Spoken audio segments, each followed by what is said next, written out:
অসমের হাইলাকান্দির খবর এবার আসছে। জেলার ঘরমুড়া রিজার্ভ ফরেস্টের অন্তর্গত দামছড়া এলাকায় অবৈধভাবে বসবাসকারীদের উচ্ছেদের জন্য বড় সড় প্রস্তুতি শুরু করেছে জেলা প্রশাসন। প্রশাসন সূত্রে জানা গেছে আগামী 16 জানুয়ারি উচ্ছেদ অভিযান চালানো হবে। তার আগে 14 জানুয়ারি থেকে অভিযানের প্রস্তুতি শুরু হবে। ইতিমধ্যেই বন দফতরের পক্ষ থেকে 520টি পরিবারকে নোটিশ দেওয়া হয়েছে। পুলিশ সূত্রে জানা গেছে এখনো পর্যন্ত প্রায় 40% মানুষ তাদের আসবাবপত্র ও জিনিসপত্র নিয়ে এলাকা ছেড়ে চলে গেছেন। হাইলাকান্দির ঘরমুড়া রিজার্ভ ফরেস্টের দামছড়ায় উচ্ছেদের প্রস্তুতি নিচ্ছে প্রশাসন। আগামী 16 জানুয়ারি উচ্ছেদ অভিযান চালানো হবে এলাকায়।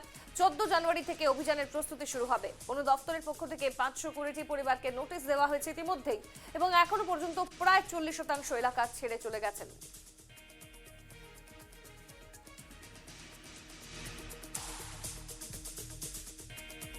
বিস্তারিত জানতে সরাসরি যাব হাইলাকান্দিতে। আমাদের প্রতিনিধি নীলোৎপল দেব আমাদের সঙ্গে যুক্ত। নীলোৎপল, অসমের বিভিন্ন প্রান্তে হচ্ছে উচ্ছেদ অভিযান, যারা অবৈধভাবে বসবাস করছেন দীর্ঘদিন ধরে বা সংরক্ষিত বনাঞ্চলে যারা রয়েছেন, এবং এবার জানা যাচ্ছে যে আগামী 16 জানুয়ারি বা প্রশাসনের উচ্ছেদ অভিযান চলবে হাইলাকান্দিতেও। কি জানতে পারছো? সেই এলাকা থেকে তুমি নিশ্চয়ই রয়েছো। কতটা এলাকায়, কতটা পরিবার সেই এলাকায়, এবং সেই এলাকায় যে উচ্ছেদ চলবে কারা কারা বসবাস করছিলেন দীর্ঘদিন ধরে, কি জানতে পারছো? হ্যাঁ স্বর্ণালী, বলতে হবে দীর্ঘদিনের দাবি ছিল যে রিজার্ভ ফরেস্টগুলো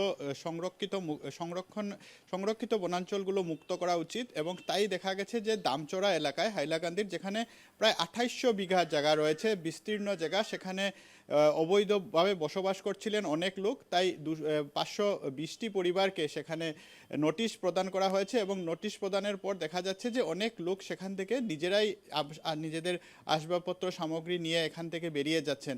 তো কথাটা হচ্ছে যে এটা ঘরমুড়া রিজার্ভ ফরেস্ট, একটা সংরক্ষিত বনাঞ্চল, কিন্তু এখানে অবৈধভাবে বসবাস করছিল 520টি পরিবার।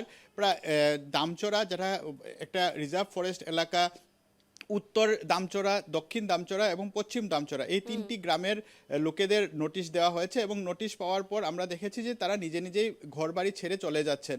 প্রশাসন প্রস্তুতি নিচ্ছে। 14 জানুয়ারি থেকে প্রস্তুতি নেওয়া হবে উচ্ছেদের, এবং 16 জানুয়ারি উচ্ছেদ অভিযান চলবে বলে আমাদেরকে জানানো হয়েছে। বড় কথাটা হলো যে প্রশাসন সব ধরনের প্রস্তুতি নিচ্ছে। ইতিমধ্যে অতিরিক্ত পুলিশ বাহিনী মোতায়েন করা হয়েছে, যা গ্রামের মধ্যে দিকে জেসিবি বা অন্যান্য ভারী যানবাহন যাতে জায়গা পর্যন্ত পৌঁছতে পারে তার জন্য অস্থায়ীভাবে রোড নির্মাণ করা হয়েছে। তো সব দিকে দেখতে গেলে দীর্ঘদিনের দাবি ছিল আসামের বিভিন্ন অঞ্চলে অবৈধ বসবাসকারীদের বিরুদ্ধে সংরক্ষিত বনাঞ্চলকে মুক্ত করতে। দেখা গেছে যে উচ্ছেদ অভিযান চলেছে, এবার হাইলাকান্দিতেও চলবে। সেই তারিখ হচ্ছে 16 জানুয়ারি তারিখ, এবং প্রশাসন ইতিমধ্যে সব প্রস্তুতি নিচ্ছে। অতিরিক্ত পুলিশ বাহিনী মোতায়েন করা হচ্ছে, রোড কমিউনিকেশন ঠিক করা হচ্ছে সেই অঞ্চলের। এবং সবচেয়ে ইতিবাচক দিক আমি যেটা দেখছি সেটা হচ্ছে সেখানের লোকেরা নিজেরাই বুঝতে পেরেছেন যে তারা এতদিন অবৈধভাবে এখানে বসবাস করতেন।